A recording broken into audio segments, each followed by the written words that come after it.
Good evening, everyone. The meeting will come to order. Madam Clerk, could you please read the adequate notice of compliance statement? Yes. Adequate notice of this meeting has been provided by the City Clerk's Office in preparation of the council meeting notice dated May 27, 2021, which was properly distributed and posted per statutory requirements. Please be advised that fire exits are to my right, your left, and at the back of the room. The city has a listening system to assist the hearing impaired. If anyone needs hearing assistance, please obtain the system at the dais and return it thereafter. Thank you. And could we have the roll call, please?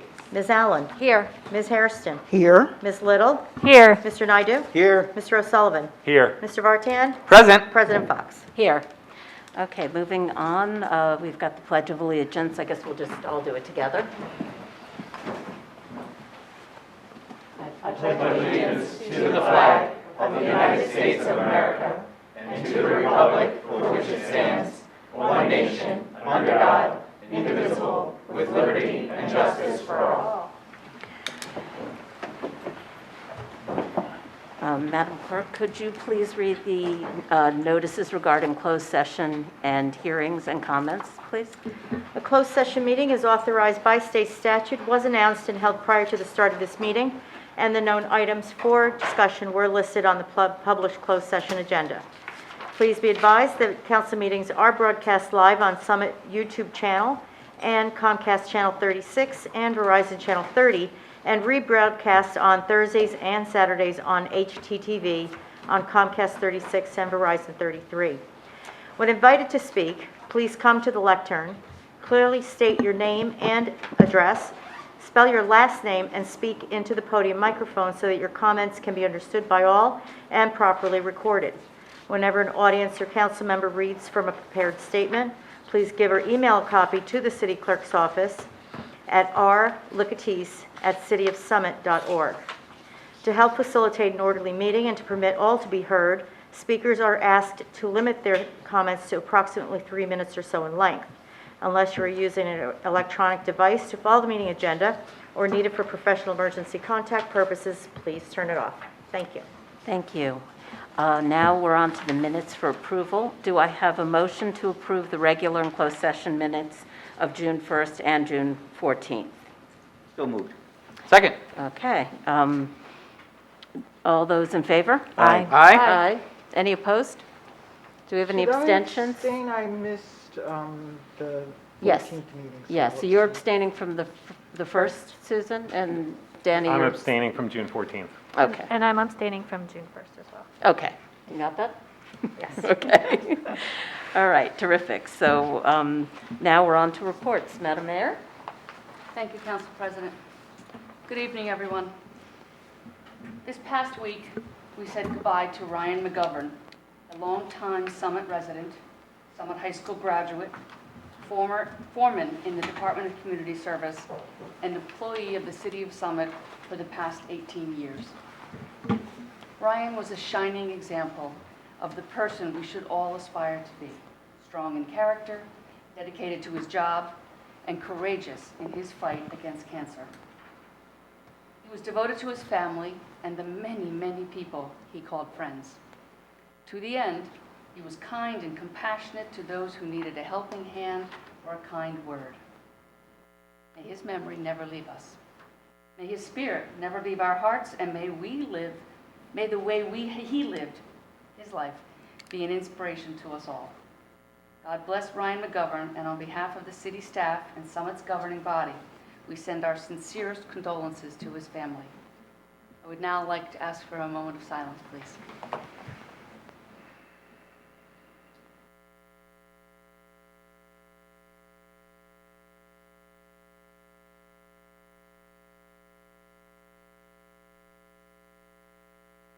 Thank you. The Summit Police Department is hosting a Community Day on Wednesday, July 14th from 9:30 a.m. to 1:30 p.m. at Soldiers Memorial Field on 5 Myrtle Avenue in Summit. The Union County Sheriff's Department K-9 Unit, SWAT Team, and Bomb Squad Unit are participating, as well as Summit Fire Department, Volunteer First Aid Squad, Mountain Valley Communications, and the New Jersey State Police Aviation Bureau with its helicopter, weather permitting. The presentation content will be suitable for children ages 6 and older. There is no cost to participate in Community Day. Complimentary hot dogs and refreshments will be provided by the Summit PAO. In the event of inclement weather, the event will be held on Thursday, July 15th. For more information or to participate with your camp or school group, please contact Detective Sergeant Ryan Peters at rpeters@spdnj.org or phone him at 908-273-5871. And lastly, on Sunday, Summit hosted its 74th annual 4th of July celebration all day long at Memorial Field.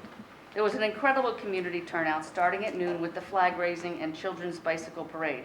And I must say, having judged this parade for several years, I never saw so many children there and bikes. It was pretty incredible.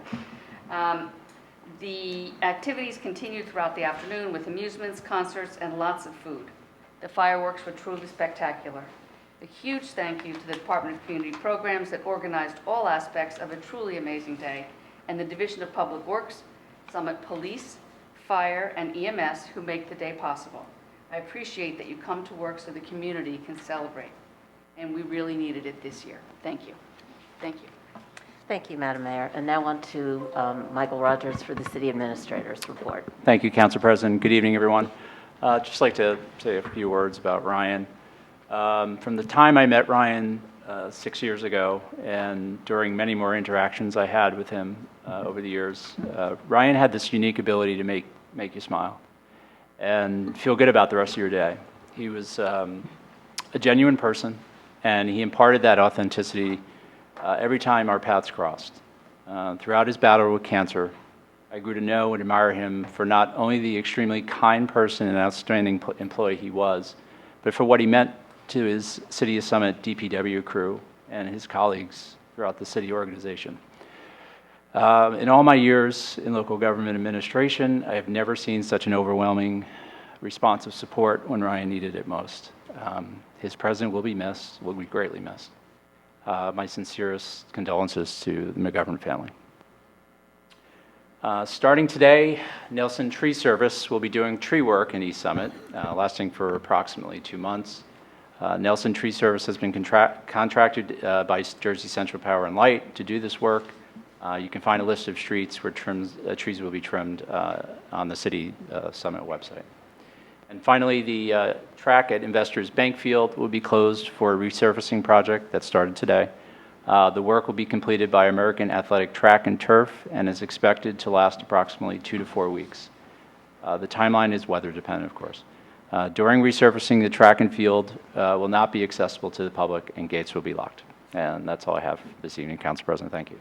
Thank you, Mr. Rogers. And now the Council President's report. So first of all, we've heard requests for an informal virtual meeting with members of council and the mayor to discuss issues that are of importance to Summit residents and to answer any questions they may have. So starting in September, we'll be running virtual meetings. We'll be calling it Council on the Road Virtual Edition, which is sort of a follow-on to when we were traveling to different areas of Summit for meetings. So this time we'll be on Zoom. And it'll be the mayor and 3 members of council, and we'll do it on a quarterly basis starting in September.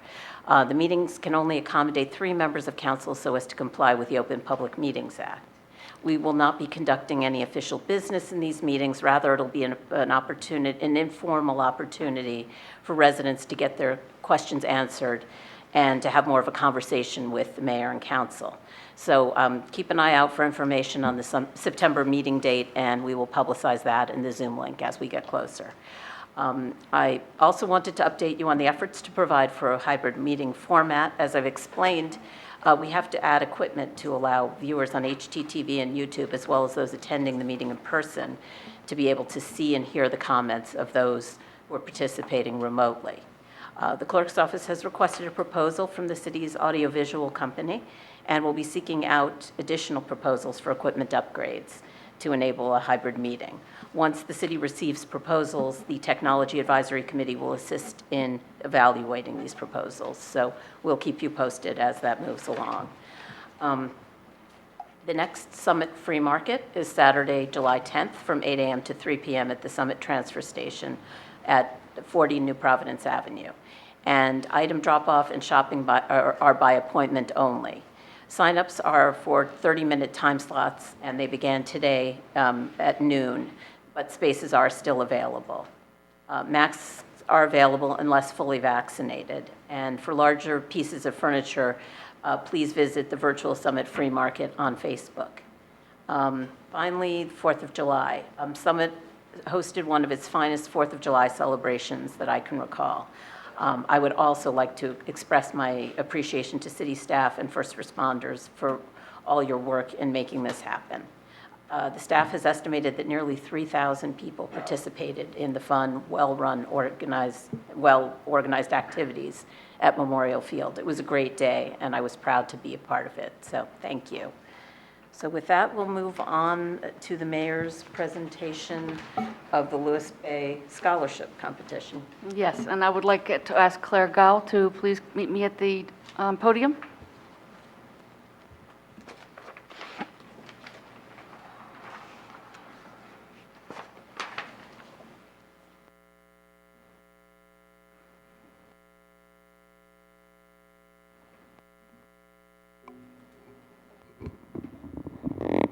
This is an annual contest that the League of Municipalities runs each year, hence it's annual.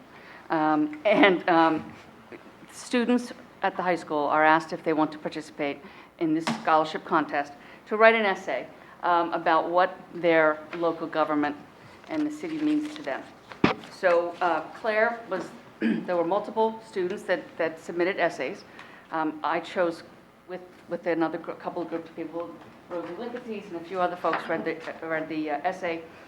essays, and we chose Claire, submitted her essay, and she is a state finalist. So I'm very, very proud of you. It was a beautiful essay. If you don't mind, I would love to send it around to members of the council and city staff. And if you want, we can even publish it. So this is presented to Claire Kurgau. Wow, thank you. City of Summit, state finalist for your interest in civic contributions to the community as evidenced by your participation in the 27th Annual Lewis Bay II Future Municipal Leaders Scholarship Competition. And I do hope that someday you become a municipal leader because I think you are extremely well qualified. So I'm very proud of you and thank you so much.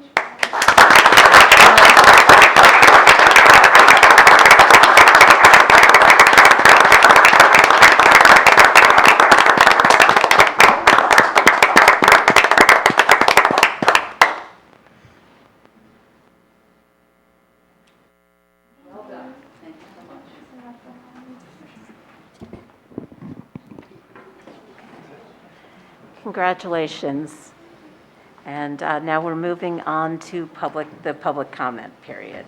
So at this point in the meeting, council welcomes comments from any member of the public about issues that are not topics on tonight's business agenda. Whenever an audience or council member reads from a prepared statement, please provide a copy to the city clerk at rlicketies@cityofsummit.org. We're going to limit folks to a 3-minute comment period because we have a large agenda tonight. And we're going to try something a little different just in the interest of being efficient. We're going to take all the public comments and then close public comment period, and then we'll have responses to all the comments after that. So with that, I'll invite anyone who wants to make a comment to come forward, and please state your name and address and make your comment. Any takers? Come on up. Hi, Andy Minegar, Minegar, 15 Edgar Street. I have a question about the council's role in actually the allocation of resources to the Summit Police Department, roughly over the last 2 years. I know that requests from the police department work through the committee process and then eventually makes it to the council. In the past couple of years, have there been any requests from the Summit Police in terms of resources or equipment that have been that have not been granted by the council? Thank you. Thank you for your comment, Mr. Menninger. Okay, any other comments?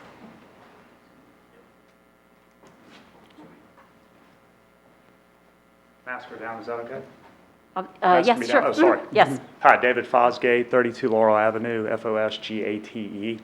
Two questions. Want to get a status update or report on those landscaping companies that have signed up for the volunteer communications or the volunteer program where they can submit to receive timely information from the city. I believe I stated that correctly or understand that program to work that way. Right, Is so that you're right? talking about the notification. Exactly, where they Okay. can opt in on a Okay. volunteer basis. Okay. Yes. And similarly, had a public safety question regarding the strategy or the thought process or the allocation of resources that go to city events. First, the 4th of July event was fantastic. I commend the Department of Community Programs and all of you. But regarding just public safety presence there, particularly law enforcement, especially as we head into the busy season with screens on the green and things like that, just making sure that with large crowds, there's adequate, observation, protection, resources there as needed, and the thought process that goes into planning for that, or I guess metrics on so many people, so many officers, so on and so forth, just understanding how that works, Okay. what the mechanisms are. Okay, thank you for your comment. Thank you. Anyone else have any comments? All right, going once, going twice. All right, the public comment period is closed. So I'm going to first turn it over if any of the city staff want to address anything that has in the comments. I think there was a question, a couple of public safety questions. Would you like to come forward, Chief Bartolotti? Thank you, Council President. Through you. With regards to the first question regarding equipment and manpower, or I'm sorry, equipment and resources that have been requested by the committee or through the committee, looking back over last couple of years, nothing comes to mind that has not been afforded to the police department in terms of equipment and resources that were requested. A lot of our requests come through capital funding requests. And looking back over the last couple of years, all of those requests have been met by approval from sitting councils and sitting committees at those particular times. Specifically with regards to renovation of the police department, that was close to a $200,000 request that did come through from council to allow the police department to upgrade its technology and infrastructure within the department. As far as equipment goes, again, nothing comes to mind off the top of my head to say that we've been striving to get some piece of certain type of equipment. Again, that we handle a lot of our equipment funding through our operating budget and anticipating what our future needs are. A lot of our large ticket equipment items do come funneled through capital projects. So we do look out on a 5-year plan, and the best example of that is our ongoing vehicle replacement schedule, where we converted to a lease purchase program to allow us to get more vehicles for the dollar amount that we have to spend year to year. As to the second question regarding resource allocation to city events, I cannot speak specifically towards the metrics that's used for allocating resources for obvious public safety reasons. I hope the public understands that I also cannot divulge how many officers are patrolling the city at any given point and to what capacity they are. However, with that being said, I can say that we deploy a variety of different types of resources, whether it be uniformed personnel, plainclothes personnel, whether it be motor personnel, those are the officers responding in marked patrol vehicles, whether it is traffic unit personnel, either in motor vehicles or on motorcycles or fixed posts. We also deploy resources via bicycle patrol and walking patrol in the Central Business District. Specific to handling city events, DCP, as you know, thankfully this year has a full slate of events coming up. We've been in constant contact with DCP and Mark and his staff to make sure that we have adequate coverage for all of those events, including the Scream on the Green. We'll have officers there. 4th of July is one of our biggest turnouts, and if anybody from the public noticed, this is the one piece I could talk to a little bit in terms of resource allocation. If the public noticed a little bit of a decrease in uniformed personnel out at the July 4th event, I assure you that while that is true, it was a full complement of police officers. We changed our deployment tactics a little bit this year in the eyes of public safety and recognizing that It was a prime event for what we were considering vehicle crimes, stolen vehicles and thefts from vehicles. We allocated more resources on the road for patrolling neighborhoods than we did on the field. And I just want to take, on that note, I want to take the opportunity to thank Chief Evers and Director Schrager for their assistance in helping us fill in the gaps where we normally would need police officers' assistance on the field so that we could reallocate those resources to where they were needed in the residential areas. Okay, thank you very much, You're welcome. Chief. All right, and I believe there was a question about voluntary landscaping notifications. Mr. Schrager, are you able to answer that one for us? The database is actually maintained by the clerk's office, so I don't have an update. I- The last I had checked, which was probably a month ago, it was low. It was probably less than 10. I don't know if the, Yes, it hasn't changed much Yeah. since then. Okay, thank you so much. and we do promote it and we try, but we can't force them. so. Of course, Yeah. okay. All Well, right. that's the definition of voluntary. Exactly. Okay, so, and we did not have any email comments, correct? Madam That is Clerk? correct. No Okay. email comments for All tonight. right, so we've just made it through public comments, and now we're on to the finance resolutions. So I'm going to turn it over to Councilmember Vartan. Thank The you. moment he's been waiting for. Just one resolution between us and there. Thank you, Council President. This is resolution number 7965. This resolution amends the 2021 municipal parking and sewer operating budgets. This resolution is needed as a result of an update to the school debt service aid based on new information from the state of New Jersey. So I move to adopt this resolution. I second. Okay, do we take comments on that? Yeah, okay. Just like any other municipal. Okay, are there any comments from, for any members of council? Comments from members of the public? Okay, hearing none, all those in favor? Aye. Roll, President, Oh, we're going to well, do this is roll call, right? Yep. Ready? Ready? Ms. Allen? Yes. Ms. Harrison? Aye. Ms. Little? Aye. Mr. Naidu? Aye. Mr. O'Sullivan? Aye. Mr. Vartan? Aye. President Fox? Aye. Okay, the motion carries. Moving on to the, to the big finale here. Councilmember Vartan. Thank you, Council President. This is resolution number 7956. This resolution sets forth the summary of revenues and appropriations for the 2021 municipal operating budget, sewer utility operating budget, and parking utility operating budgets, as were amended a moment ago. Taking this action represents a triumphant victory in the face of significant adversity. The Finance Committee, entire council, mayor, and of course our outstanding city staff were able to secure CARES Act funds, utilize funds from the American Rescue Plan, find new efficiencies in an already lean budget, and we will remain the only municipality in the state of New Jersey with a AAA bond rating. But of course, none of that is the best part. The best part is that taxes will decrease in Summit. This municipal budget comes together with the school budget and the county budget to create this wonderful phenomenon. In Summit, we get responsible fiscal management in concert with high-quality government service and a strategic vision for the future. We get to have our cake and eat it too.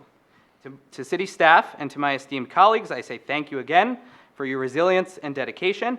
To the tax-paying public, I say thank you for your involvement and engagement in the process and for your patience. So now, at long last, I move to adopt this resolution. As amended. As amended. I second. Okay, Madam Clerk, could we have a roll call vote, With pleasure. Ms. Allen? Yes. Ms. Hairston? Aye. Ms. Little? Aye. Mr. Naidu? Aye. Mr. O'Sullivan? Aye. Mr. Vartan? Aye. President Fox? Aye. Okay, the motion carries. Congratulations, everyone. Okay, and now moving on to resolution number 3. Councilmember Vartan. Thank you, Council President. So this is resolution number 7987. This resolution amends the 2021 to 2026 capital plan and 2021 capital budget. It does so by adding $4,239,050 to the capital budget for this year for the Fire Department Headquarters project. This project was originally included in the 2019 capital budget, and at that time, $11,800,000 was appropriated for the project. Our current fire headquarters has been in constant operation for more than 100 years. It leaks when it rains, it lacks adequate space for equipment and training, and it is no longer suitable to meet the needs of a modern fire department. We need a new one, and we need it now. We actually needed it several years ago, and in the time since planning began, the estimated price has increased significantly. Fortunately, we are not forced to simply take on more debt without any recourse. As is discussed frequently, we're currently negotiating with the redevelopers for Broad Street West. The sale or long-term lease of the land, combined with the increase in annual tax revenue, will offset much of the cost of this project. From a procedural standpoint, at the next meeting on July 27th, we will introduce the bond ordinance for this project. Then at the first meeting in September, we'll discuss and award bids from the contractors. Then once approved, they will break ground in late September or October. We must move forward on this critical infrastructure project, and therefore I move to adopt this resolution. Second. Are there any comments from members of council? Councilmember Naidoo. Thank you, Council President. Take this off. I wanted to talk actually about the underlying budget because it's been some time, the capital budget, that we've actually talked about it because we did it last December, and I think people may forget what's actually in all this money that we're going to later on have an ordinance for introduction about. And I think it's important because some of the public comments in fact relate to it. People should know that there's money there in the fire department for equipment such as hoses and other fire equipment that personnel need. For the police department, there's for vehicles as well as for equipment. For the parks, the paddle courts is there in the capital budget. There's also money for assessment of the parks to figure out as a master plan essentially for overall for the parks to evaluate it. Roads, Park Avenue, a series of different roads, I can't remember all of them, that will be there for road repair. So when we look at a capital budget, it's important to know there are many, many elements to actually what that is that have real consequences in people's lives. But the other aspect of this capital budget, especially the underlying capital budget that we have aside from the fire station, is the fact of what the number is. And if I'm going to ask through you, Council President, if I could ask Tammy Baldwin, our CFO, to answer a question that I have about this capital budget. Go ahead. Thank you, Ms. Baldwin. So Tammy, this $4 million capital budget, in the last 10 years, where does this fit as far as highest to lowest as far as the capital budget? So the capital budget for general capital improvements, I'm sorry, through you, Council President, it is $4,030,000, and we'll have that ordinance for introduction shortly. And that is the lowest in 10 years for general capital improvements. That is the lowest capital bond ordinance we've done. I looked back. And interestingly, last year was the second lowest capital budget year. So, thank you. You're welcome. I have a question as well. Why would you want to have a low capital budget? So there's a couple of things when you're managing your debt service payments that go into the city's overall budget. You want to make sure that you can try to keep that even. You don't want large spikes in your debt service because that can cause large spikes in tax increases if you can't offset that with other revenue. So you try to manage all of the equipment and anything that you need from a capital sense. And if you can manage that evenly over the years, you're doing a more conservative, more fiscally responsible job of keeping everything even and keeping the debt service even, so you don't have these large spikes. Is that why we do a 5-year plan, so we can kind of spread it out and look at when things need to happen? That is part of the reason that you do that, absolutely. Okay. Thank you for explaining that. You're welcome. Does anyone else have any questions for Ms. Baldwin before? Okay, Thank you, thanks. Tammy. Thank you. Anyone else have any other comments? Any members of the public have anything they'd like to say? Oh, wait, Chief Evers is raising his hand. Oh, Chief Evers. Okay, No, you're probably going to answer my question. if it's a fire department question. No, I was going to say, he's probably going to answer my question. Okay. But anyhow, Stephen Spur, 61 Woodland Avenue. Congratulations, Chief, we're one step closer here for you. My questions, and I'm going to direct them a little bit towards the Chief here, is what is this additional cost attributed to? I know we worked tremendously hard, now a couple years ago, to get the figure down to $11.9 million. I think it was absent some fit out to the facility. Mr. Spur, you need to direct the questions Of through me, course, yeah. please. So I just want to make sure he can hear me because he'll Okay. probably Well, he answer can. them. Sorry to jump the queue here. So yeah, what are the additional costs attributable to? I understand that, of course, we expect the Broad Street West developer development to consume this additional cost, but do want to understand how much of the project this is likely going to impact. So is it a $100 million project for which this is an additional $4 million offset? You answered the question about the timeline for construction. And then I would finally ask, is there any additional costs that we expect over the course? I know there's a contingency built into it that was broken out in the line item, but is there any additional costs that we foresee? Thank you. Thank you, Mr. Spur. Yep. Would you like to come up and answer that, Chief? Well, thank you. Thank you, excuse me, Council President. I'll just start with the question. So we did have an initial budget of $11.8 million. That was more than almost 4 years old. We introduced that budget at the beginning of 17 as conceptual design to the building. We capitalized it in 2019, and we knew there was escalation costs. We took a conservative 5% escalation cost per year onto that, plus the environment we're in now, which is kind of with the overrun. So 11.8 in 17, probably, with the escalation cost, took us closer to 14. In today's environment with escalating costs with building construction, kind of took us over our budget. That being said, this council and past council, we took a great amount of work to value engineer the project down over the last couple of years, knowing that, with increasing cost in building materials. So we wanted to present a building that was responsible to the taxpayers and also that met the fire department and City of Summit's need. And I think by all the work we did by value engineering, we got that number down. And I think the market spoke. All our bids were very tight. There wasn't any really big high lows. That kind of was a good impression that we had some really solid bids.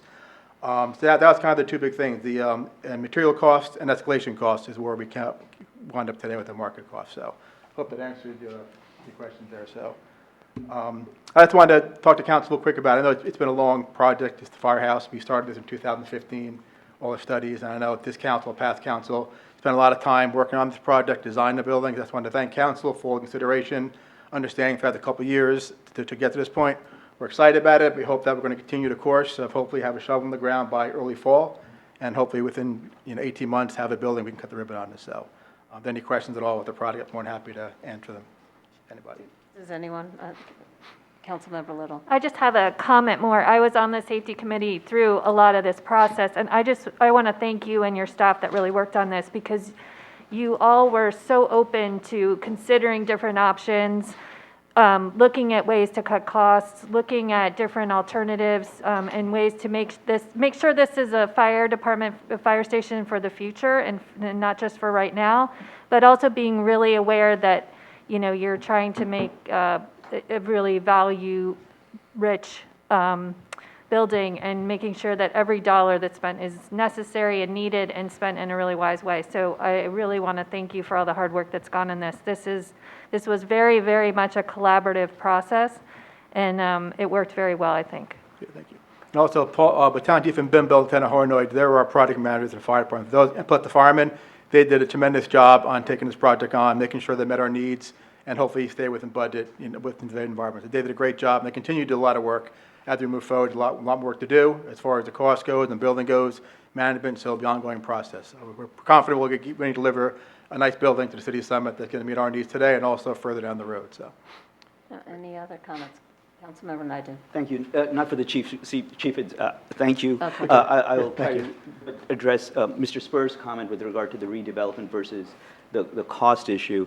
And what I would say is stay tuned, because back in the fall, we should be able to provide the public with where the negotiated position is vis-a-vis the sub-district 3, which is the fire station lot, in order to see what the financials there are. So that's to be determined. Obviously, I don't think while we are negotiating with the other side, anyone would expect us to be discussing in any detail what our negotiating position is, nor the numbers, because I don't think that would be advisable from a fiduciary point of view as those of us sitting here to represent the city's best interests.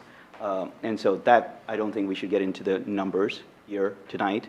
But once we have ultimately come to some analysis, conclusions, discussions, negotiations, then the public obviously will know what those numbers are in advance of us having a deal finalized. As I put it out in my status report, nothing is done until everything is done with regard to a deal, and I think those of us who have worked on deals for a long time in our professional careers understand what I'm saying.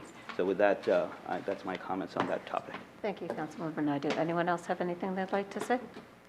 Okay, so with that, I will ask for a roll call vote, please. Ms. Allen? Yes. Ms. Hairston? Aye. Ms. Little? Aye. Mr. Naidu? Aye. Mr. O'Sullivan? Aye. Mr. Vartan? Aye. President Fox? Yes. Okay, the motion carries, and now we're moving on to ordinances for hearing. So, Madam Clerk, could you please read the first community programs and parking services ordinance? Ordinance number 21-3239, an ordinance amending the code, Chapter 7, Traffic, Section 7-825, regulations for the movement and parking of traffic on municipal property and Board of Education property, subsection 7-25.2, municipal parking lots, areas. Okay, thank you, Madam Clerk.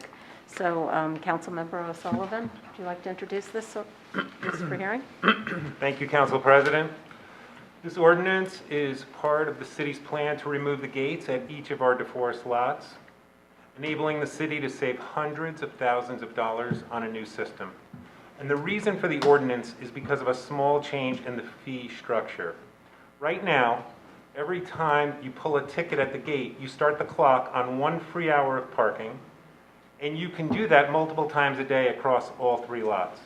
The primary change in this ordinance is to treat all 3 DeForest lots as one parking zone, thereby granting 1 free hour of parking per day in that zone.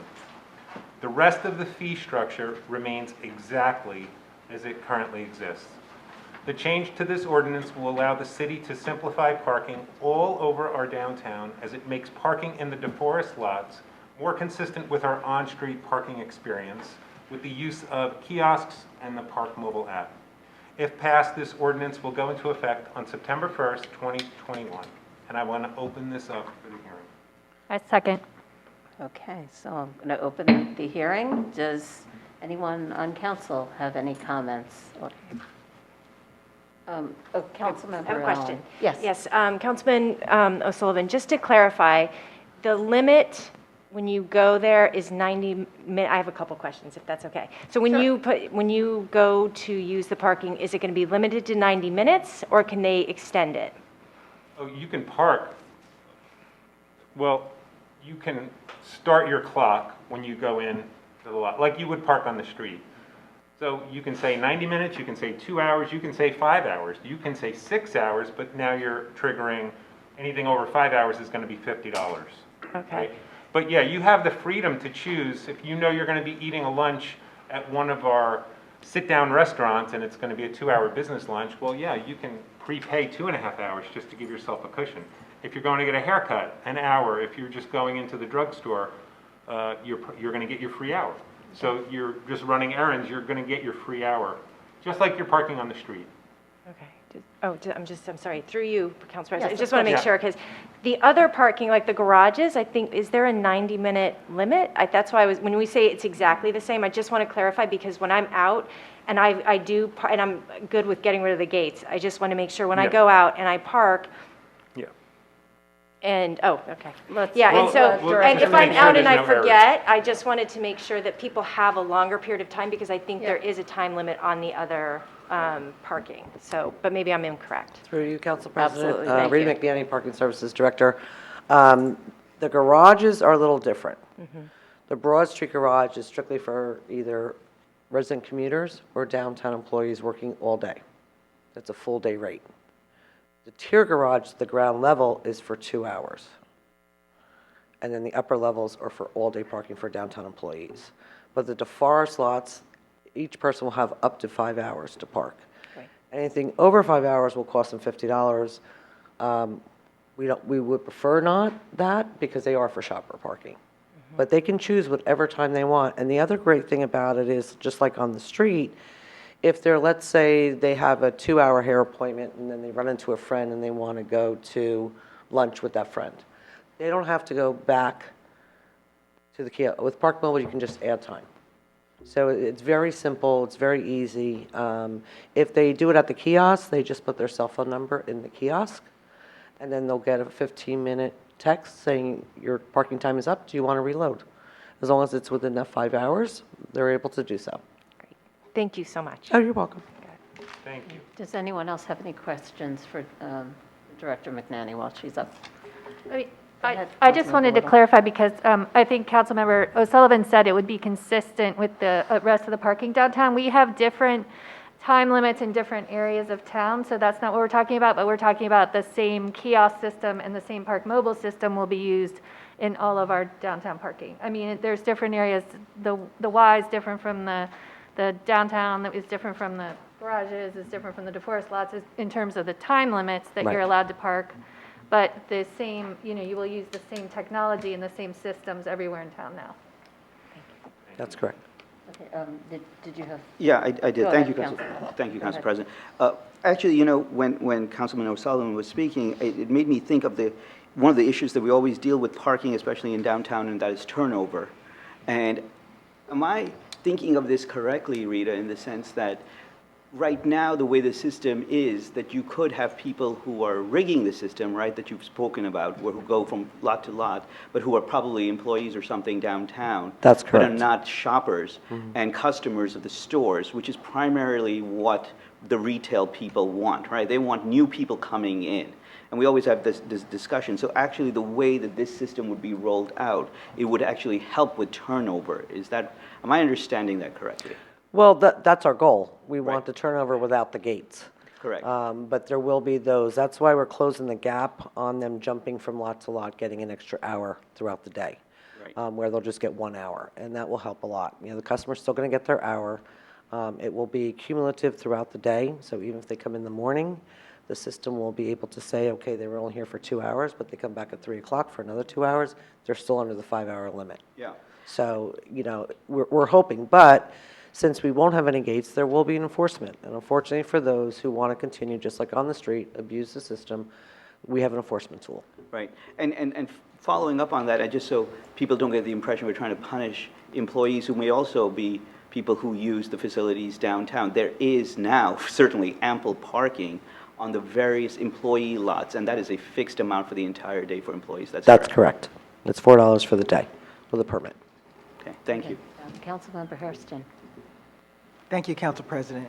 I want to amplify your comments, Director, to let the public know that enforcement comes across in a negative way, but the good way that your employees have been giving direction and helping folks out. I want to acknowledge that piece as well.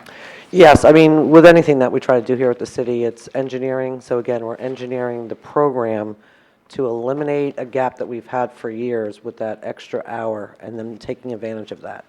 And then we're going to do an education campaign in the beginning and let people know that they have to start, just like on the street, start the transaction, they get their hour free, and they can come back in the afternoon. So there'll be a big education campaign.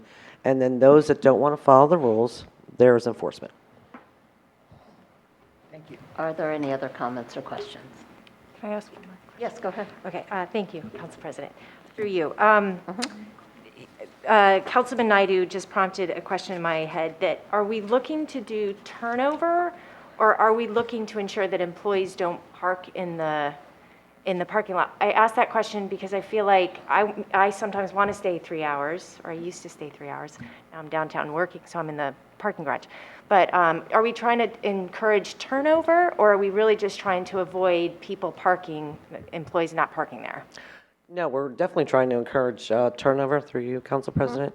That's why we have it for 5 hours. Some may only use it for an hour. They're running errands. They're daily errands every day. They're in and out of those lots constantly. So we have that. But when you don't have a gated system that starts that clock immediately, the employees will try to take advantage of that. That's where education and then the enforcement tool comes in. Unfortunately, without gates, you have to have enforcement. So we will educate everyone. We do it all the time, explaining to people, even if they get a ticket on the street at a 90-minute meter or in a lot for 2 hours, we tell them, you're working downtown. This is not where you should be parking. and we constantly re-educate them to say this is where you're supposed to park. But some people like the convenience, and there's not much we can do about that. So by turnover, you're really talking about, you're not talking about the person who wants to come downtown and spend 3 or 4 hours. No. You're talking about the employees who are parking where they shouldn't be. Correct. As well as commuters who, if we didn't have that 5-hour limit, might decide to stay all day in our shopping lots, which And we doesn't do discourage us that by any our help. pricing. And that's Exactly. why we're doing, That's after why the 5 hours, it's $50 $50. And then we're going to see if, we get a lot of people paying $50, then we're not creating turnover, and then we have to look at it. Do we have to increase that over 5-hour rate to a higher price? Some people are willing to pay $50. So we have to monitor and keep an eye on it, and then it'll come back to council for further discussion once we see how it goes. Okay, thank you. Councilmember Little. Again, I just want to make sure that everyone understands this. I've had the honor of sitting on the parking committee several go-arounds, and this has always been a conversation that we've had. And I think when we talk about turnover, what we mean is that we really want our parking, our downtown parking that's close to the retail stores to be used by customers who are spending money in the downtown and can use it, in that we are creating business for our downtown businesses and customers for our downtown businesses. And that's why we have the two types of parking. The very convenient on-street parking is limited in time, and you can only park there for the 90 minutes because we want those very convenient spaces to turn over quickly to people to be able to come downtown and run an errand and find parking easily. And our DeForest lots have longer limits because we also want to accommodate those customers who need a hair appointment or want to come down and spend the day in Summit and spend money. So it's not like turnover, we're discouraging people from doing those longer trips or spending those longer times in Summit, as long as they're customers who are using our downtown businesses and they're not commuters or other cars. They're just parking all day, but not providing a benefit to those downtown businesses and retail. So I hope that clears up. We have the short-term parking on the very convenient parking on the street, and then we have the longer-term parking behind the stores that, to accommodate both kinds of customers. And through you, Council President, we saw that through COVID. That's why we had the curbside pickup that was readily available for people to picking up. So parking is constantly changing, and we have to go along with that. So we're going to try it, and hopefully it will work.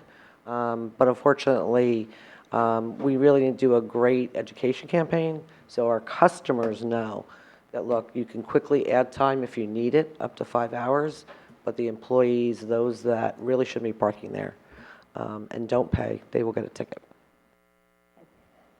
Councilmember Naidoo. Oh, I just wanted to add, sorry for the confusion, Lisa. I was using shorthand about that. I apologize if that was confusing. I didn't mean to be more confusing. But the other thing that I wanted to say is we did discuss this in SDI. We had raised this, and so that the Summit downtown businesses had an opportunity in advance of tonight to know about this and if they had any issues. And my recollection, and Mayor and Councilman Bartan can speak to it as well, is that they did not have an issue with changing this. So I just wanted that so that people are aware that this has been consulted with and discussed with the downtown business community and that they were fine with it, is my recollection. Thank you, Councilmember It was Naidoo. also discussed in SPAC, and with the same reaction, the SPAC committee was in agreement with this system. Madam Mayor, did you have Just a very comment? briefly, I've been in this town since 1989, so probably just not as long as Rosie and Susan and Greg. Well, you weren't quite around yet. And parking is a constant issue. And I just wanted to thank you for your creativity and your hard work and dedication in trying to find answers. As you said, parking changes. When I moved in, they had those little houses on DeForest Street and the DeForest lots, and you came in with your little ticket.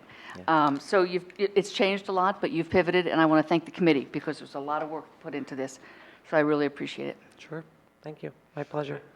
I would just add, we're not spending $750,000 on new gates. Right. And the software expense, the annual is about $50,000 annually to maintain the software and For the gates. For the gates. Right, so we're saving that as well. So there's that. Okay, thank you for pointing that out. And Greg, Councilmember Vartan, did you have your hand up, or we're good? Let it lie. Okay, so I'm gonna, and I'd like to echo what the mayor said about, thanking you for pivoting and for being flexible and always sort of trying to improve what we're doing with parking. And technology has helped in the that long too. run, so that's great. Absolutely, thank pleasure. you. So I'm going to open it up if any members of the public have any comments on parking. No? Okay, so seeing none, then I guess I am going to close the hearing, and we'll move on to the other community programs ordinance for hearing. Madam Clerk? Ordinance 21-3240, an ordinance amending Chapter 7, Traffic, Section 7-8, Parking, subsection 7-8.5, Parking Time Limited on certain streets, subsection 7-8.5B2, Time Limit Parking, parking zones of the Code of the City of Summit. Okay, Councilmember O'Sullivan, would you like to introduce this ordinance for hearing? Thank you, Council President. This ordinance would add employee-only metered parking spaces on Park Avenue.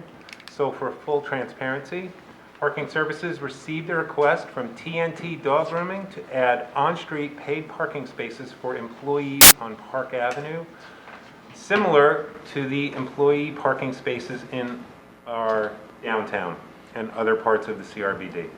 With weigh-in from Lieutenant Dave Richel and City Engineer Rick Matias, it was determined that we could add 6 parking spaces between Park Place and Ashwood Avenue on Park Avenue.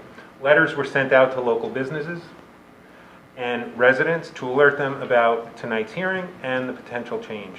If passed, this ordinance will help all employees in this neighborhood business district from having to walk up and down Broad Street in all kinds of inclement weather and heat, and it will save them from unnecessary ticketing. I ask that we open this hearing. I second that. Okay, I'm going to open the hearing and ask for comments from members of council. Councilmember Vartan. Thank you, Council President. Just a quick point of clarification. I just want to make sure we got the request from one specific business, but it's not just the employees of that specific business that can use the spaces, correct? It's any permit holder who is an employee, Anybody correct? that can buy the permit, and it's first come, first served. Understood. Thank you. This is my neighborhood. I think it's a good idea. Okay, any other comments from members of council? Councilmember Hairston. Thank you, Council President. I just want to thank Councilman O'Sullivan for introducing this ordinance, and over the years, it troubled me how we were appearing to come at odds with employees, and I appreciate this effort that is, especially in a climate when employees are going to be hard to find, we are doing things to keep employees here at Summit, so thank you. Okay, are there any other comments from members of council? Any comments from members of the public? Okay. All right, so with that, I am going to close this hearing, and we'll move on now to ordinances for final consideration. Madam Clerk, could you read the first finance ordinance, please? Yes. 21-3238, an ordinance to establish the 2021 salaries, wages, or compensations of and for the officers and employees of the City of Summit, County of Union, New Jersey. Thank you, Madam Clerk. Councilmember Vartan? Thank you, Council President. The clerk said it well. This is the salary ordinance that typically accompanies the municipal budget annually. It establishes the salaries for all city employees, union and non-union. So I move to adopt this, I move to adopt this ordinance. I second it. Okay, so just as a point of clarification, we did the hearing on this at the previous meeting, at the June 1st meeting. So, no, June. Because we couldn't adopt. Right, the June 14th meeting, we did the hearing. Right, So, right. right, so now we're just going to vote on it. So, Madam Clerk, could we have a roll call, please? Yes. Ms. Allen? Yes. Ms. Hairston? Aye. Ms. Little? Aye. Mr. Naidu? Aye. Mr. O'Sullivan? Aye. Mr. Vartan? Aye. President Fox? Aye. Okay, the motion carries. Moving on to community programs and parking services. Madam Clerk? Ordinance 21-3239, an ordinance amending the code, Chapter 7, Traffic, Section 7-25, Regulations for the movement and the parking of traffic on municipal property and Board of Education property, subsection 7-25.2, municipal parking lot areas. Okay, and Councilmember O'Sullivan, would you like Thank to introduce this? Thank you, Council President. As we just discussed in our hearing, ordinance number 21-3239 I ask that we adopt this ordinance. I second. Okay, and this, just to make a note on this, we have a revised version that there was a Scrivener's error, which has been clarified, having to do with the 5-hour maximum.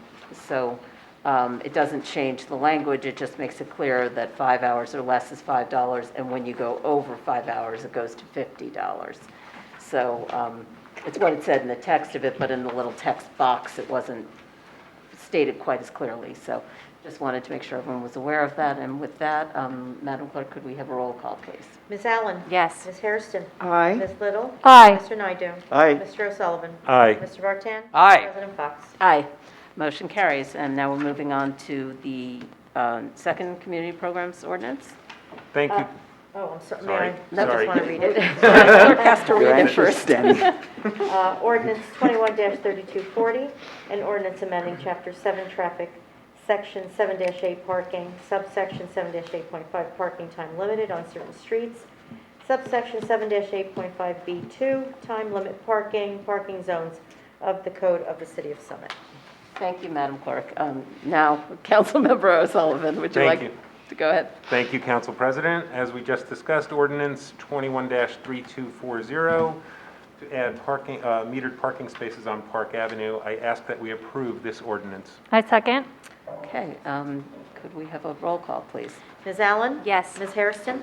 Aye. Ms. Little? Aye. Mr. Naidu? Aye. Mr. O'Sullivan? Aye. Mr. Vartan? Aye. President Fox? Yes, motion carries. Okay, now we're moving on to ordinances for introduction. The first one is safety and health. Madam Clerk, could you read the title, please? Yes. ID number 7966, an ordinance to amend the code, Chapter 2, Administration, Article 7, Administrative Policies and Procedures, Section 2-69, Fees for Municipal Services, subsection 2-69.3, Fees to be collected by the Chief of Police. Thank you, Madam Clerk. Councilmember Hairston. Yes, thank you, Council President. And as the clerk read, the Board of Education has reached out, and the district administration has determined that the current hourly rate for police coverage at school events is out of parity with our neighboring districts. As a result, Mr. Pepe has advised the district administration that we are increasing a request to increase the fee to $50 per hour from the current rate of $40 per hour. As a result, the committee is respectfully requesting that an ordinance be introduced to amend this city code, specifically Chapter 2, Article 7, Administrative Policies and Procedures, Section 269.3, on fees collected by the Chief of Police to reflect this increase to $50 per hour. Do I have a second? I do second that. Okay. So, so we need a roll call. Yes, Madam Clerk? Ms. Allen? Yes. Ms. Hairston? Aye. Ms. Little? Aye. Mr. Naidu? Aye. Mr. O'Sullivan? Aye. Mr. Vartan? Aye. President Fox? Aye. Okay, the motion carries. Hearing date will be July 27th. Moving on to finance. Madam Clerk? ID 7998, bond ordinance appropriating $4,030,000 and authorizing issuance of $3,835,000 bonds or notes of the city for various improvements or purposes authorized to be undertaken by the City of Summit, County of Union, New Jersey. Thank you, Madam Clerk. Councilmember Vartan. Thank you, Council President. So this is the bond ordinance for various improvement projects throughout the City of Summit in the amount of $3,835,000. There are two other similar ordinances being introduced this evening, so I'd like to speak for a moment to the process and the practical implications of what we're doing here and at the next meeting. So, as a reminder about process, to quote a former council member, the council and the public get several bites at the apple when it comes to capital projects. So it depends how you count. I count 5. First is the capital budget workshop in December. Department heads come into a meeting with council and the public, and they pitch their project plans. Then throughout the process, we decide how to balance our investment in infrastructure with our responsibility to keep debt under control. Second, the budget hearing. This is where council and the public ask questions about both the operating and the capital budgets. Third is when we issue the bond ordinances, that's this step, and we will have a hearing about this at the next council meeting on the 27th of July. Fourth is when we actually go out to bid to open the competitive bidding process. And finally, 5 is when we actually receive the bids. We have a final opportunity as a council and for the public to ask questions about the cost, the merits of the project, specific details of the project, and then we vote again. So the bonds we are issuing will provide funds for projects that include, but are not limited to, as Councilmember Naidu mentioned earlier, improvements to the paddle tennis courts at Wilson Park, upgrades to the electrical, ventilation, and HVAC systems here at City Hall, acquisition of police and fire vehicles, improvement of the stormwater drainage system, road paving, curbing, sidewalks, and pedestrian safety improvements on Park Avenue, Michigan Avenue, Tulip Street, Henry Street, Risk Ave, and Park Place. So the hearing for this ordinance will be held on July 27th, and I move to introduce this ordinance now. I second. Okay, could we have a roll call, please? Ms. Allen? Yes. Ms. Hairston? Aye. Ms. Little? Aye. Mr. Naidu? Aye. Mr. O'Sullivan? Aye. Mr. Vartan? Aye. President Fox? Aye. Okay, the motion carries. Could we have the next finance ordinance, the title, please? ID number 7999, bond ordinance appropriating $540,000 and authorizing issuance of $540,000 bonds or notes of the city for various sewer utility improvements or purposes authorized to be undertaken by the city of Summit, County of Union, New Jersey. Thank you, Madam Clerk. Councilmember Vartan?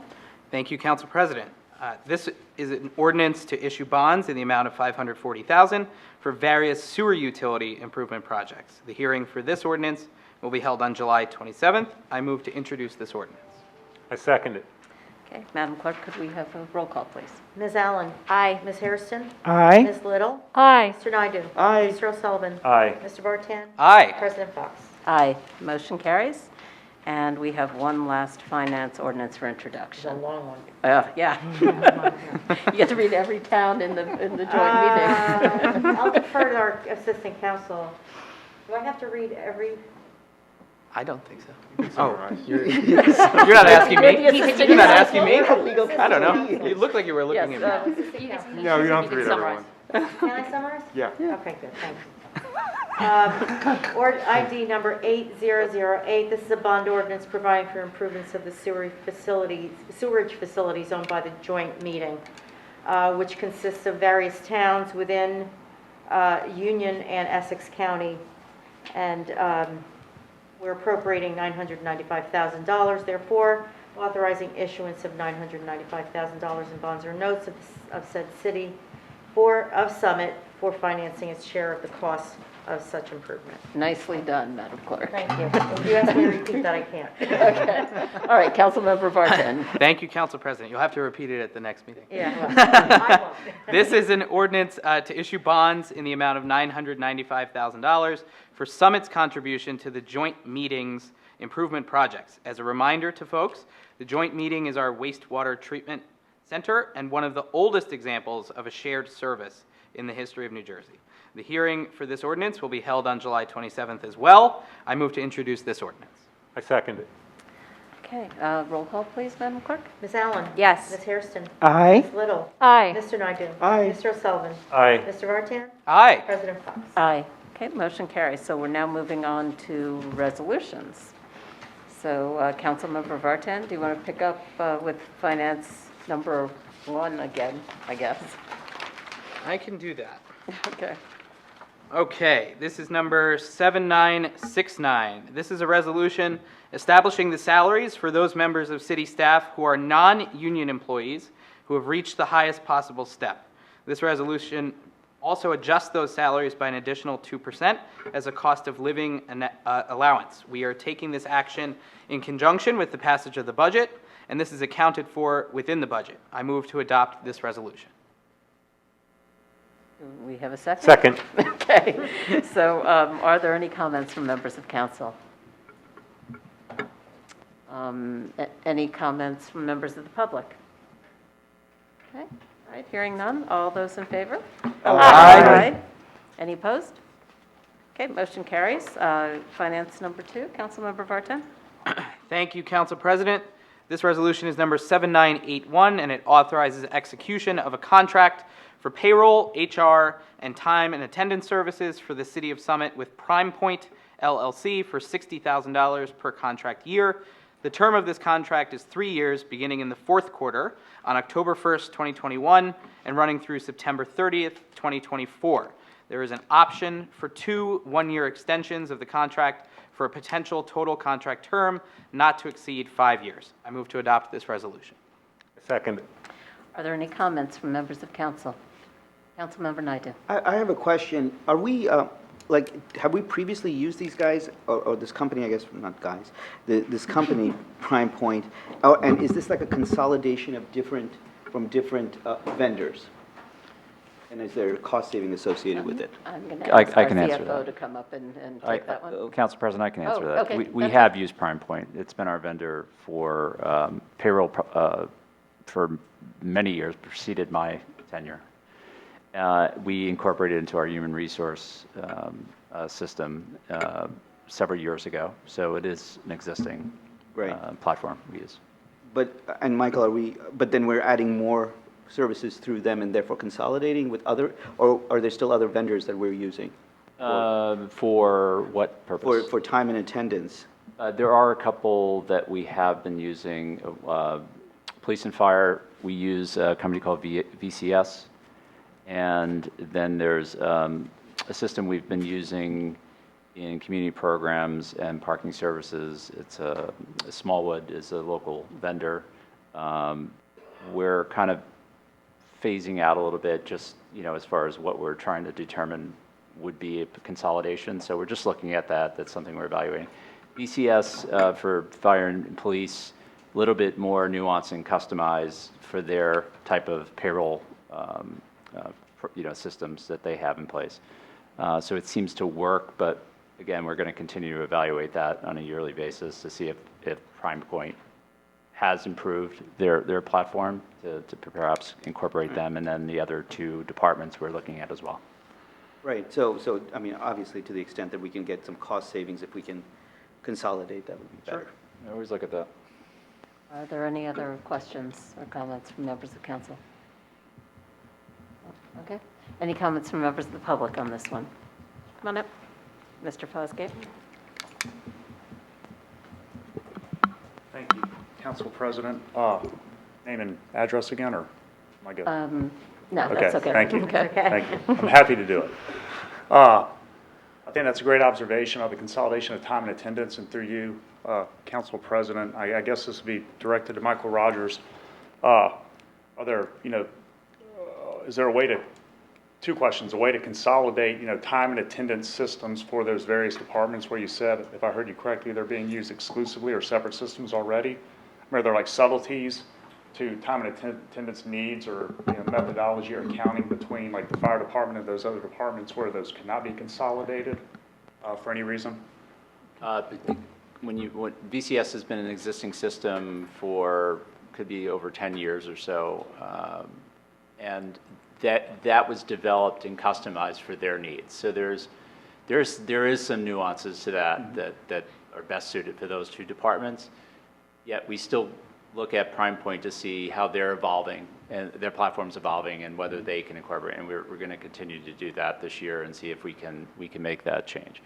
As far as the other 2, I think that's something again we'll look at. But it was more customized community programs and parking just for the type of employee in and out of hourly employees and so forth. That system tended to work best with that. For those 2 departments. So we'll, again, continue to look at that and see if we can consolidate. I'm more interested in efficiency for process than, of course, cost always comes into it, but it's not a big cost that by making that change, you would save a ton of money. Got it. Thank you. And my second question, Okay. please. And I believe this would be through you as well. I noticed on the resolution document, there was a RFP grid scoring each of the vendors and their relative strengths and weaknesses. And Prime Point scored the lowest on support and security. Now, I don't take that to mean that they don't have it, just relatively speaking. I assume the scoring methodology 0, 1, and 2, then they were the least, not secure, but just scored the lowest in that area. Did I interpret that RFP grid correctly? Council President, I'd like to bring up Okay. Ms. Baldwin, who And then was just as a evaluated. quick- She can best answer. Oh, yeah, that. no, So but our I mean, CFO went through that Okay, process. so do you want to finish your Yeah, as question? an add-on and to then we'll that, have- yeah, as an add-on to that, I mean, just the only question I have is, relatively speaking, compared to the other IT products, how were they, what do you see as the deficiencies, relatively speaking, compared to the others, especially with the news of ransomware attacks and everything else, floating around the world this year, or excuse me, this week? Just, the relative strength and weakness of their support and security compared to the others. Okay, thank you for your comment. I'm going to ask our CFO to come up and answer those questions, if you'd like to take Okay, your seat, thanks. please. Thank you. Thank you. Through you, Council President. Of course. I think it's important to note that we did receive 5 proposals in total. We received proposals from Ceridian, Unicorn, UKG, Prime Point, and ADP. Prime Point scored the highest in the expense category because they are the lowest. One of the reasons for that is that we don't have an implementation fee because we're already using them. That's not the entire reason. There were some of those proposals that came in quite a bit higher than what we're currently paying. In terms of, they were rated in the 3 categories. For the payroll services piece, the human resources piece, and the time and attendance piece. And under each of those categories, they were rated with operational needs, security and support, reporting, cost, and one other factor that's just technical. Wow, Thank you. that was pretty impressive. Thank you. It was a big project. It was a big undertaking. I don't recall off the top of my head that Prime Point was the lowest in terms of security support. If it was, there was no proposal in terms of security that was alarming because not only do they have their own security, each of these companies, but also the city has our own technological security. So that is not a big issue. Support-wise, there's different pieces. Some have a dedicated team to you.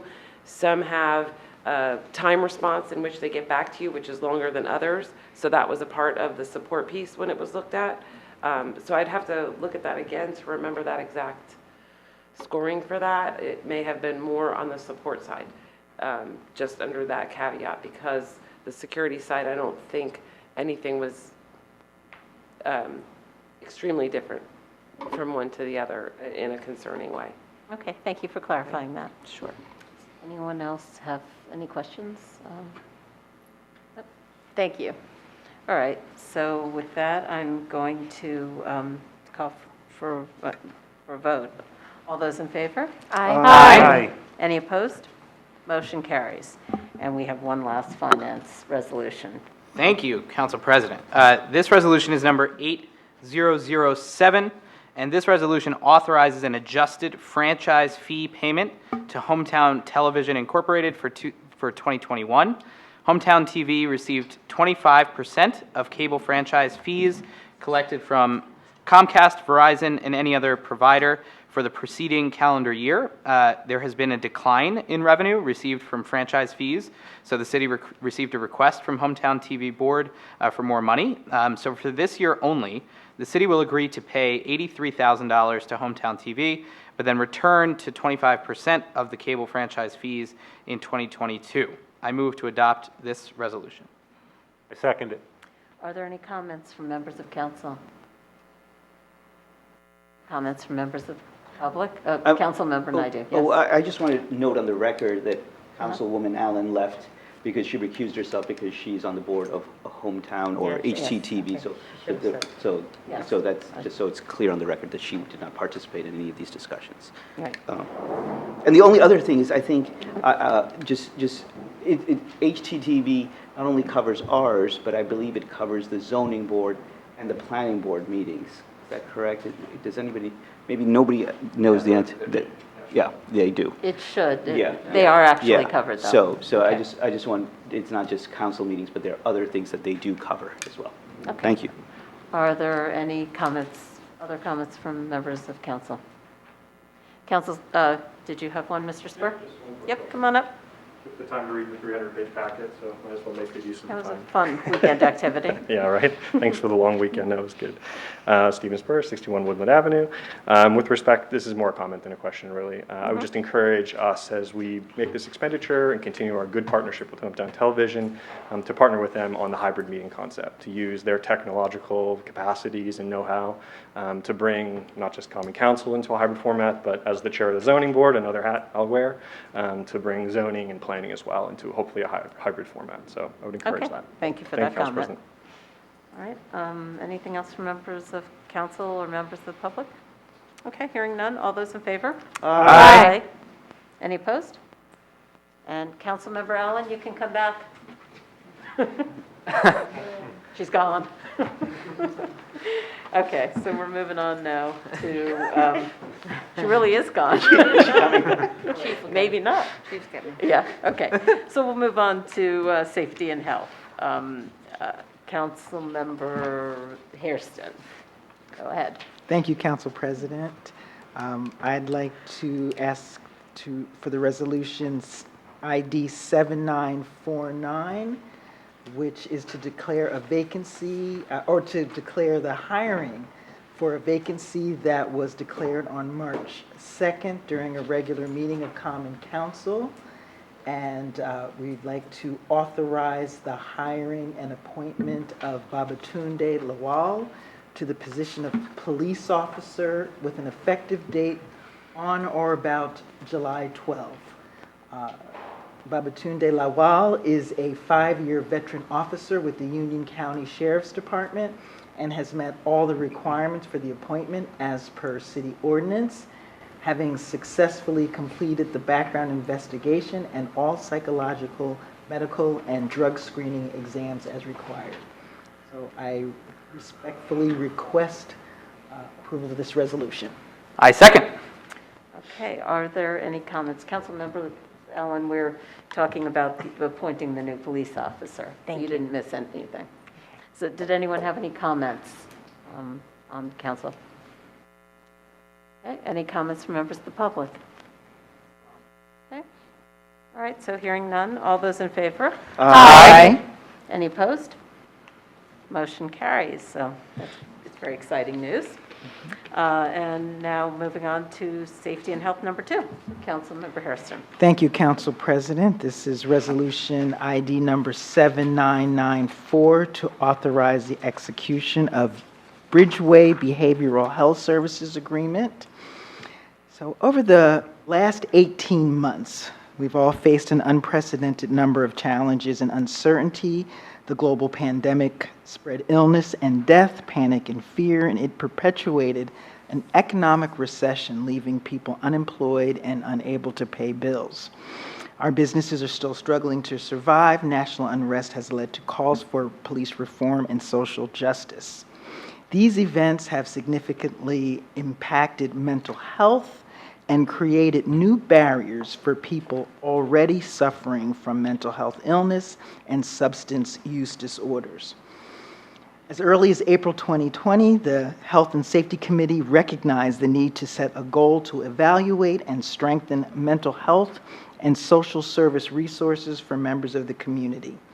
To achieve this goal, committee members participated in an ongoing discussion and collaborative meetings with representatives from various local and Union County agencies, nonprofit organizations, and medical professionals to identify the services and resources that are available to individuals and families. Identifying ways to strengthen the collaborative efforts between social services and the police was a priority for the committee. We determined that a collaborative approach is an effective strategy in addressing behavioral health, mental health, substance use, and homelessness. To address this focus area, the committee identified and recommends an independent resource to serve as a direct contact with the city to provide mental health, client-based services, and especially case management to those who need it.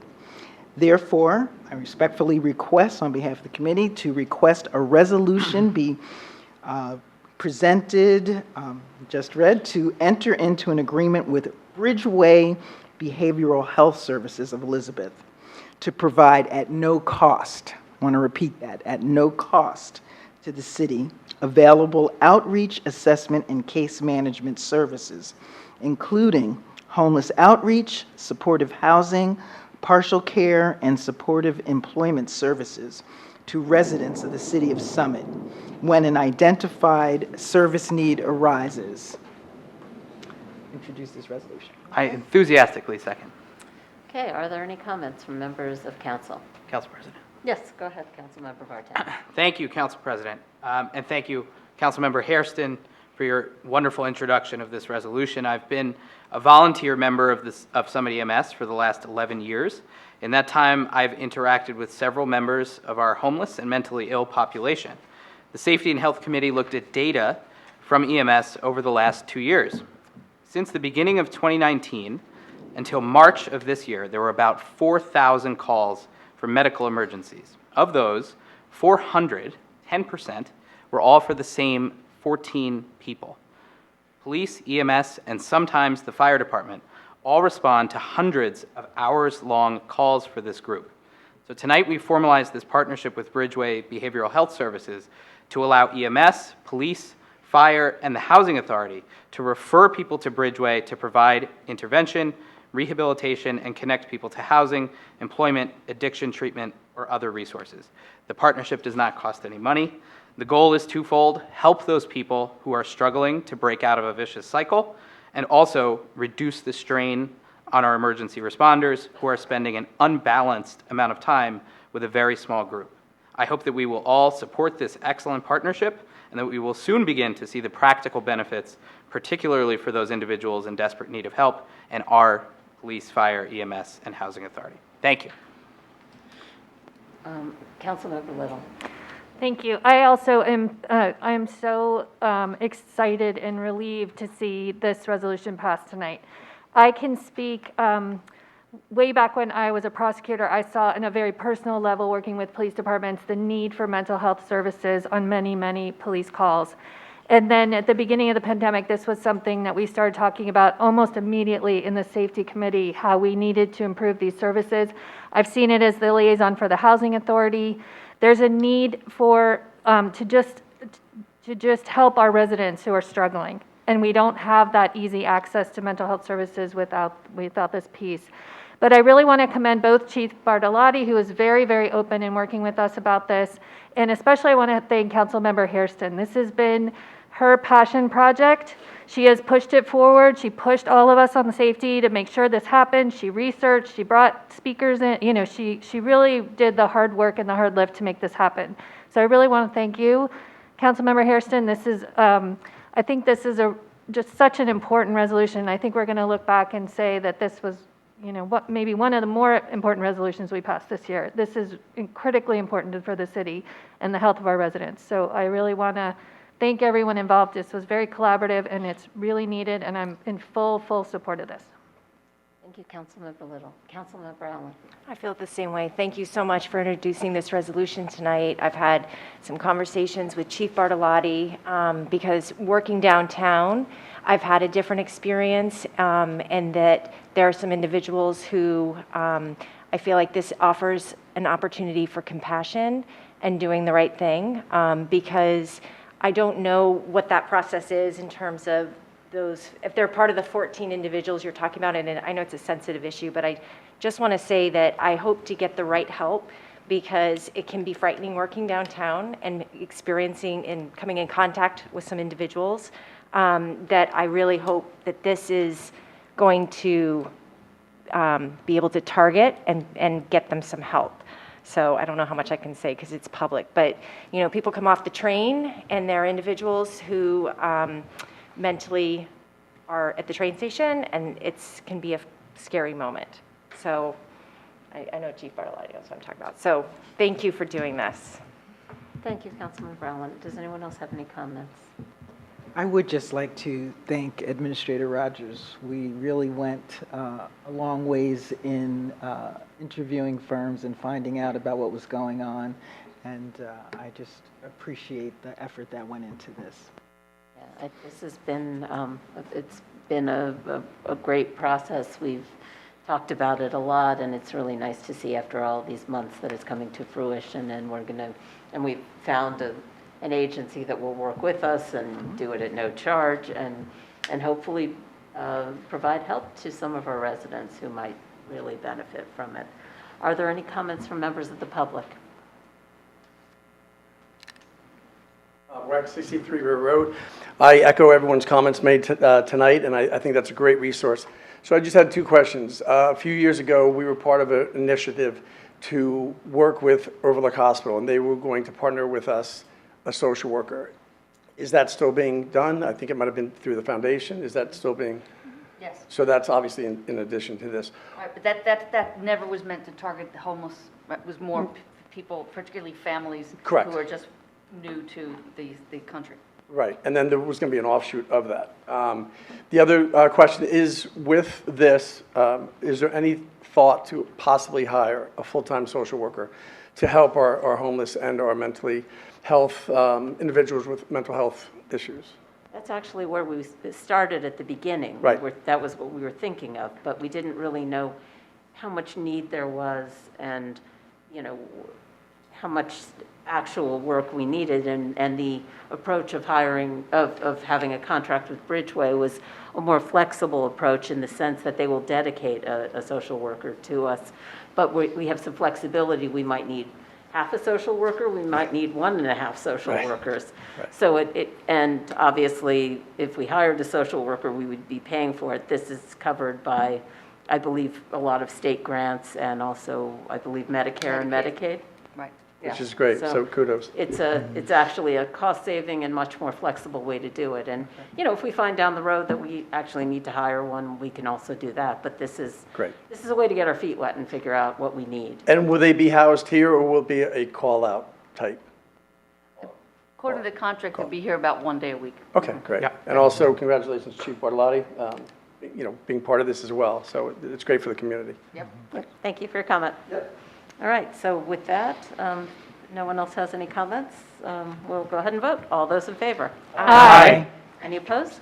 Motion carries. Okay, now we're moving on to community programs and parking services. Councilmember O'Sullivan. Thank you, Council President. This is ID number 7996, to declare a vacancy in the Parking Services Agency for full-time parking enforcement officer. Pending our closed session discussion, we had a retirement in 2019 and that was never filled in 2020 because of the pandemic and the lack of enforcement needed downtown.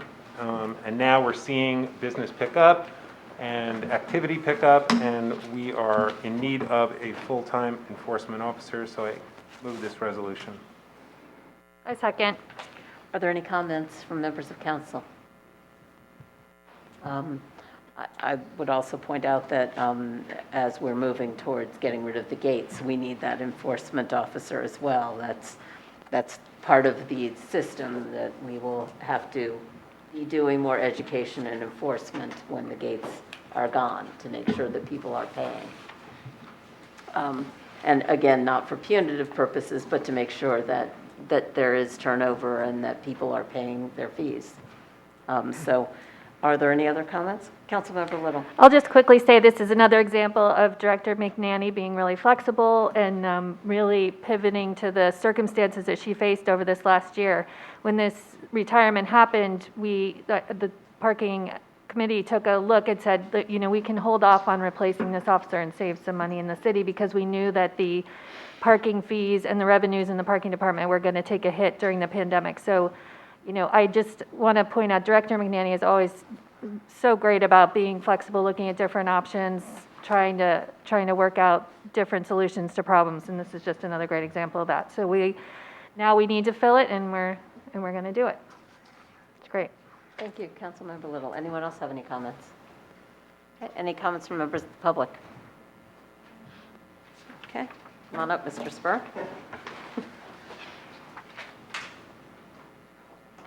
Through you, Council President, just want to maybe give Ms. McGinnis the opportunity to help just us understand the staffing levels in parking services. So I think I heard from Councilmember O'Sullivan that we were down one member of the staff through retirement, and I assume that staffing level was to accommodate enforcement needs pre-pandemic. Now we're dropping the gates at the DeForest lots, and I assume, but would maybe allow Ms. McNanny to comment on it, that there's an additional enforcement need.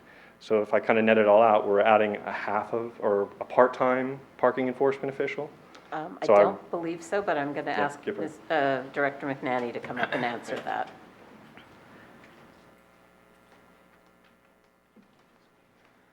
Through you, Council President. I just want to back up a little history. Pre-COVID, in 2018, while Officer Horn was employed before she retired, I had 4 part-time officers and 2 full-time officers. Then we did not, she retired in 2019, we did not replace her initially, then COVID happened. With COVID, I had 2 vacancies of the 4 part-time officers. They were never filled. The full-time was never filled. So now that things are coming back, I still will only have 2 part-time, and then I'll have 2 full-time. So you'll still be down two part-time? 2 part-time, which is one One full one person. full-time equivalent, yes. Okay, thank you for clarifying that. Okay, any other comments from council or members of the public? Okay, hearing none, all those in favor? Aye. All right, any opposed? Motion carries. And Councilmember O'Sullivan, we have a second vacancy. Thank you, Council President. This is ID number 7997 to declare a vacancy in the Parking Services Agency for a full-time collections assistant. So we have a pending retirement at the end of September. And in order to fill this position, this is an opportunity for us to reassess the position and the starting salary and the grade level so that we can lower the position to a grade 5 with a lower annual salary, with no longevity, and the position title will be Collection Technician Assistant. This will provide a cost savings to the city going forward, and there is sufficient money in the salary budget to cover this position through the end of the year, and I ask that we move this resolution. A second? Are there any comments from members of council? Comments from members of the public? Okay, hearing none, all those in favor? Aye. Any opposed? Motion carries.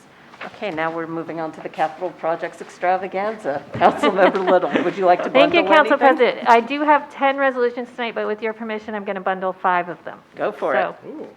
That's going to be a time saving, I hope.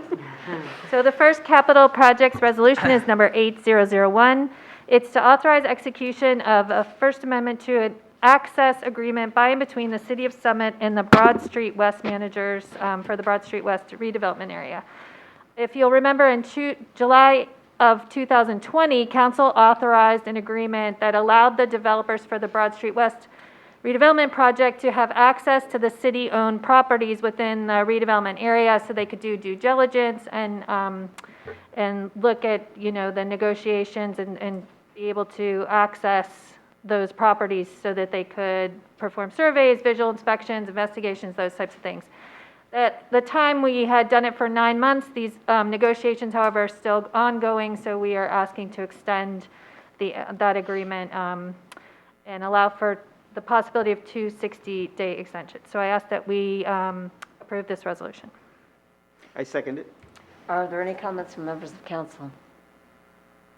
Comments from members of the public? Okay, hearing none, all those in favor? Aye. Any opposed? Motion carries. All right, go ahead, Councilmember Little. Thank you.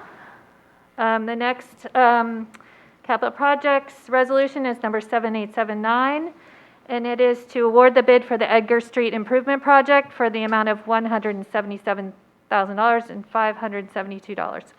So this is for paving, milling, sidewalks and curbs, drainage, for the Edgar Street project. I will note that we're awarding the bid to Cifelli & Sons, who is the lowest responsible bidder. The actual lowest bidder had defects in their bid, so it's going to the next bid that was the lowest responsive bidder. So we are going to be rewarding to Cifelli & Sons. They've done work for the city before, always done a great job, so I ask that we approve this resolution as well. Second.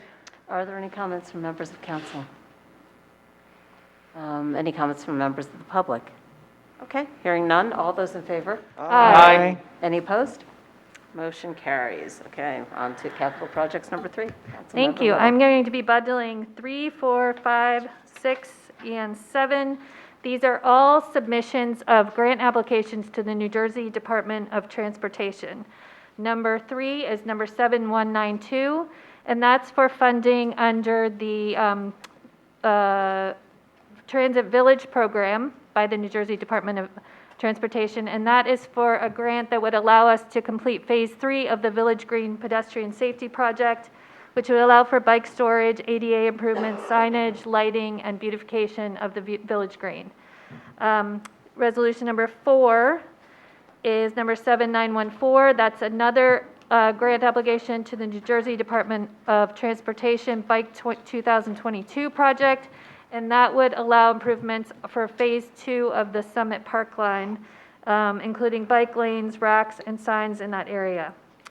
Number 5 is Resolution 7910, which is for the new NJDOT municipal aid grant, and that is for improvements to the Bryant Parkway. They ask us to designate a priority 1 and a priority 2 project under that grant. So this is the priority 1 project would be for the Bryant Parkway under the municipal aid grant.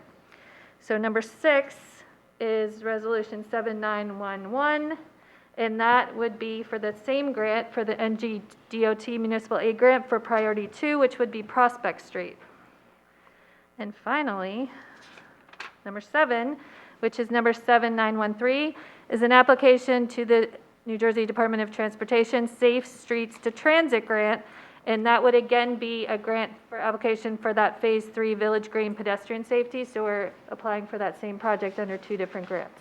So I ask that we approve these 5 grant applications to the New Jersey Department of Transportation under various grant programs that they have. And I second it. Are there any comments from members of council? Any comments from members of the public? Hearing none. All those in favor? Aye. Any opposed? Motion carries. So we're on to capital projects number 8. Excellent work. Thank you.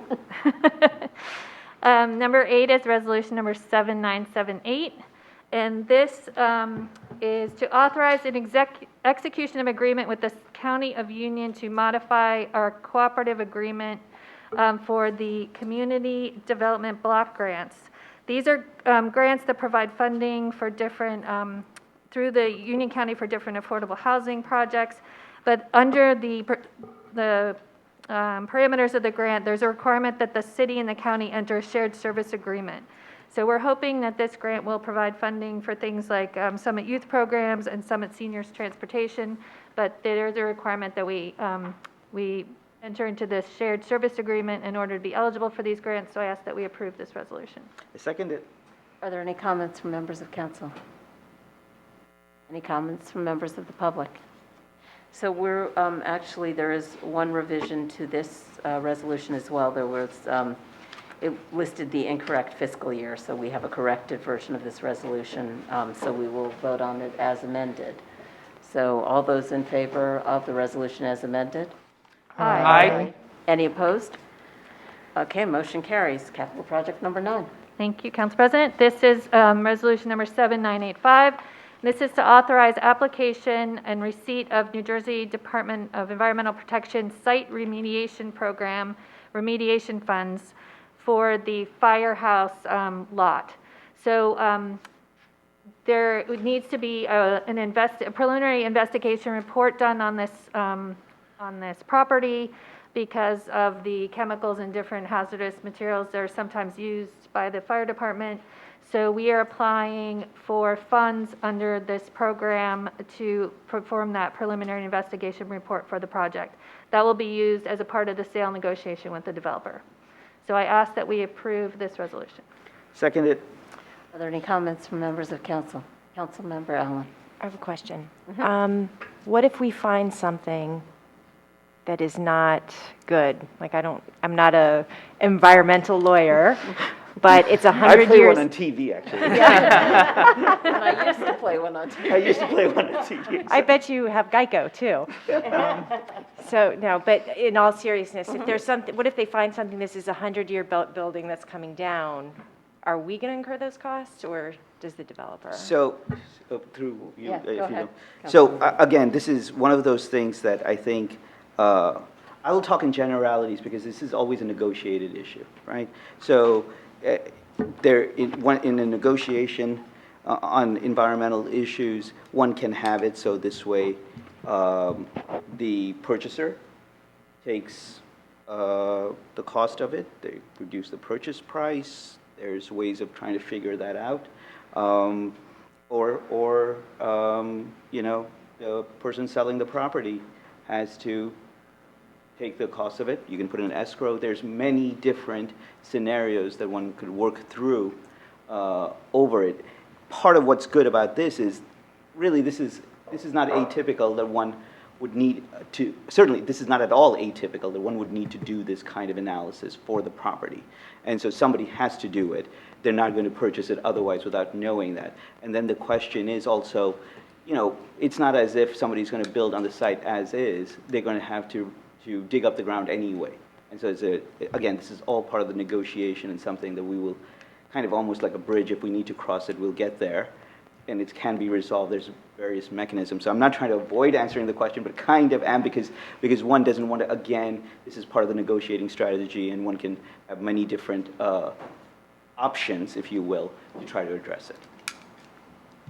Okay, Councilmember Little. I also just want to add that clearly this is a lot where a fire station is sitting, so I think everyone is expecting that there will be some remediation that is needed. This is not a surprise thing. We're just trying to figure out like what the extent of it is and use it in the negotiation. So this is everyone, all the parties involved know what the property is, they know what it's been used for, and this is an expected step in the process. And as Councilwoman Hairston just whispered, and we're in New Jersey, and we're in a fully developed area, and so there is some baseline of expectations of what one does as far as the type of conditions of the soil that one would expect as kind of par for the course, if you will.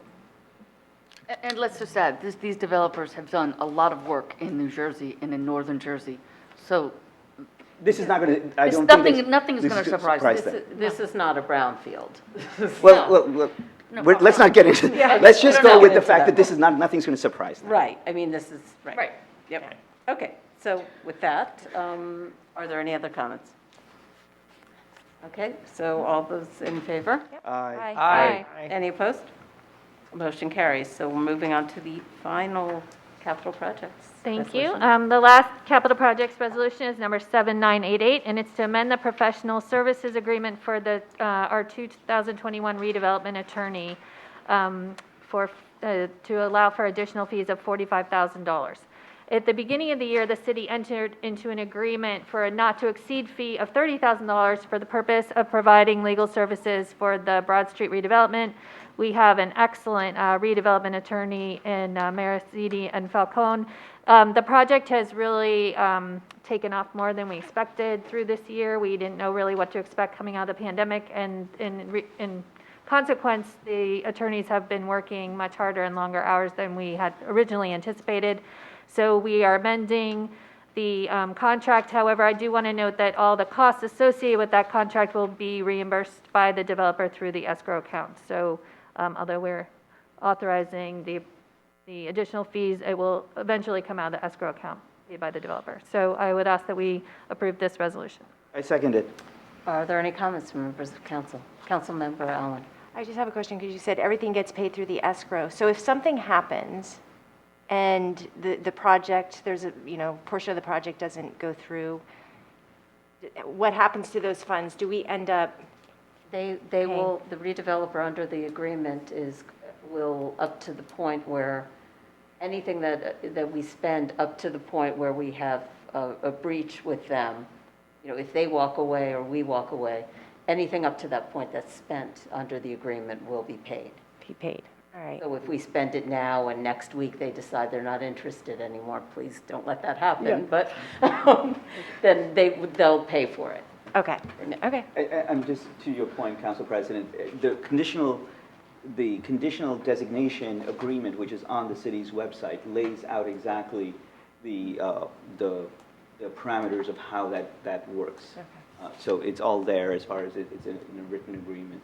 And I would just add to Councilwoman Little's point, I mean, we are, as I keep on intimating without saying explicitly, we are at that stage where lawyers are involved in trying to figure out terms and so forth. And so this is not, we're not, the runway on Sub-District 3 is not that, as far as legal work needs to be done. Okay. We're there. Good. Are there any other comments from members of council? Comments from members of the public? Okay, hearing none. All those in favor? Aye. Any opposed? Motion carries. And now we're moving on to the consent agenda. So we have a number of things on the consent agenda.